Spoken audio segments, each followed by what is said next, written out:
Salut tout le monde, c'est Arthur et dans cette vidéo je vais donner quelques explications sur la liste de l'Alliance du Nord qu'on avait détaillée dans la vidéo précédente sur la création d'une armée peu chère. Avant de démarrer, vous avez peut-être remarqué qu'on avait ajouté des sous-titres anglais la dernière fois, et cette fois-ci on a, à la place, un ami qui se charge de nous faire un enregistrement en anglais de la vidéo. Donc si jamais vous préférez visionner une version anglaise de la vidéo, alors le lien est dans la description. Et du coup sans plus tarder, on va passer à la description de la liste et aux 3 groupes d'unités qui la composent. Le premier groupe est composé de 2 hordes d'élémentaires de glace, qui sont supportés par une reine des glaces qui a les sorts déferlement et soin, le tout complété par un teigne sur un croc de glace. Ce groupe de bataille est plutôt robuste. Avec un moral de 17 sans peur et une défense de 5+, les élémentaires de glace ne sont pas une cible facile. Et ils le sont encore moins grâce à la reine des neiges qui campe derrière eux, tout en ajoutant le motivant requis. Elle est aussi là pour annuler les dégâts longue distance via son soin, et j'ai considéré que le soin n'était d'ailleurs pas réellement une option dans la méta actuelle, où de très nombreuses listes incluent des machines de guerre. Comme les élémentaires de glace sont lents, il n'était pas non plus envisageable de jouer la reine des glaces sans le déferlement. Comme elle ne peut de toute manière lancer qu'un seul sort par tour, j'ai choisi que le déferlement remplacerait son sort de base, plutôt que de le payer en tant que 3ème sort. J'ai considéré que de toute manière elle n'aurait pas d'opportunité d'attaquer avec son souffle. Les élémentaires de glace, comme les autres infanteries monstrueuses ayant une attaque de souffle, sont vraiment polyvalents. Ils sont très efficaces pour retirer les unités écran, comme les gargouilles. Ils peuvent infliger un nombre conséquent de dommages s'ils concentrent leur tir sur une même cible. Et surtout, ils représentent aussi une menace en mêlée. Cependant, ce qui les distingue des autres entrées du même genre, c'est le fait qu'ils soient lents et qu'ils appliquent via leur souffle l'état gelé. Leur lenteur, combinée à la présence d'un déferlement, leur permet de menacer une zone bien plus large que ne le font leurs homologues verminéogres. Ça s'avère particulièrement utile contre les unités volantes qui cherchent un point d'atterrissage sûr pour ensuite se faufiler dans le flanc et le dos de l'armée. Par ailleurs, le ralentissement que les élémentaires de glace appliquent grâce à leurs attaques de souffle est quant à lui vraiment utile, car il limite les shots des adversaires.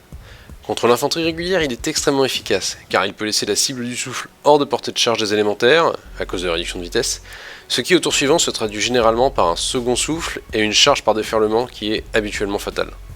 Enfin, le teigne du groupe servira d'écran au besoin. Il pourra encaisser des charges à la place des élémentaires, ou se placer de façon à limiter le nombre d'adversaires capables de les engager à un moment donné. Sinon, comme les élémentaires n'ont que 1 point de pénétration d'armure, le teigne peut venir leur filer un coup de main sur des unités avec une grosse armure, genre du 6+, qui sans cela sont réellement durs à tomber avec les élémentaires. Face à ce genre de clients, ces 3 points de pénétration d'armure sont vraiment les bienvenus.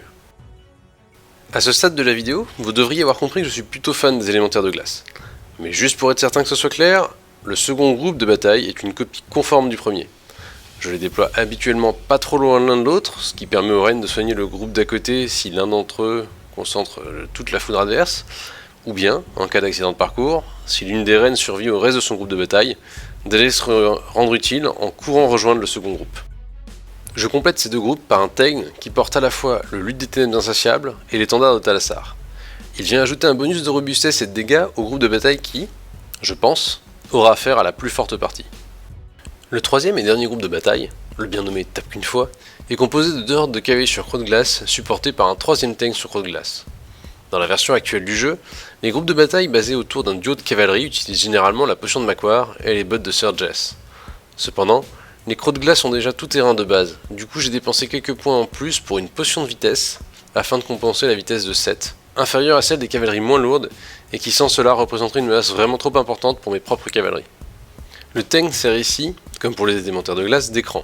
Il sera donc joué devant les cavaleries, avec pour ambition de leur assurer la première charge. Cependant, dans ce groupe, il apporte aussi un motivant, qui permettra, du moins je l'espère, d'éviter un malentendu sur un tir de canon un peu trop précis, suivi d'un gros jet de morale. Ce groupe de bataille peut infliger une quantité de dommages très importante, avec ses 65 attaques à moins 3 d'armure. S'ils arrivent à charger, il n'y a que très peu d'unités susceptibles de tenir à charge. Logiquement, l'adversaire devrait donc lui accorder une attention non négligeable. Habituellement, je tente donc de les utiliser pour bloquer un côté du champ de bataille et monopoliser des ressources adverses. Enfin, l'armée comprend une balise de lignée des glaces. 2 tirs touchant à 4+, élite, permettent d'appliquer au moins 1 point de dégâts de manière fiable.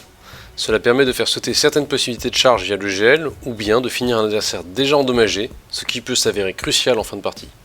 Si je récapitule les forces et les faiblesses de l'armée, selon moi je dirais que les élémentaires de glace sont extrêmement efficaces contre l'infanterie. Grâce au déferlement, les unités volantes ont une marge de manœuvre bien plus réduite. La liste a une bonne puissance d'unité et résiste bien grâce aux soins. A l'inverse, la liste aura du mal contre une armée avec beaucoup de puissance de feu. Les élémentaires étant lents, ils risquent de fondre sans trop d'échappatoires possibles. Et sur les scénarios tournant autour des pions butins.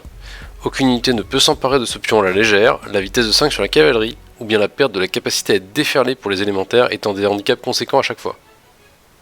Pour terminer cette vidéo, je vais présenter deux mouvements qui peuvent vous aider à gagner une partie avec cette liste. Le premier est que vous pouvez souffler une cible, tout en chargeant une autre via le déferlement. Cela peut vous permettre de vous débarrasser d'une unité écran, ou bien d'un personnage motivant stationné derrière l'unité que vous souhaitez charger ensuite. La seconde astuce repose sur le fait que les titans soient de hauteur 6, ce qui est 3 de plus qu'un élémentaire de glace. Cela permet donc à des élémentaires de glace de souffler sur un titan sans malus de couvert, tout en étant stationné derrière d'autres élémentaires. Tourner plusieurs hordes pour faire face à un dragon qui tente de prendre un flanc et lui souffler très fort dessus pendant que les Teigne foncent vers l'avant pour verrouiller les opposants peut être une stratégie que l'adversaire n'aura pas anticipée. Pour conclure, cette liste d'Alliance du Nord présente des unités plutôt solides avec un bon impact au centre et à courte portée. Elle dispose de pas mal de possibilités et je suis convaincu qu'entre de bonnes mains, elle peut faire de grandes choses. Si vous avez des questions ou des critiques sur la liste, n'hésitez pas à nous le faire savoir en commentaire et comme d'habitude, si vous voulez plus de vidéos comme celle-ci, pensez à vous abonner, à mettre un pouce vers le haut et à partager la vidéo. A plus et peut-être à bientôt autour d'une table de jeu.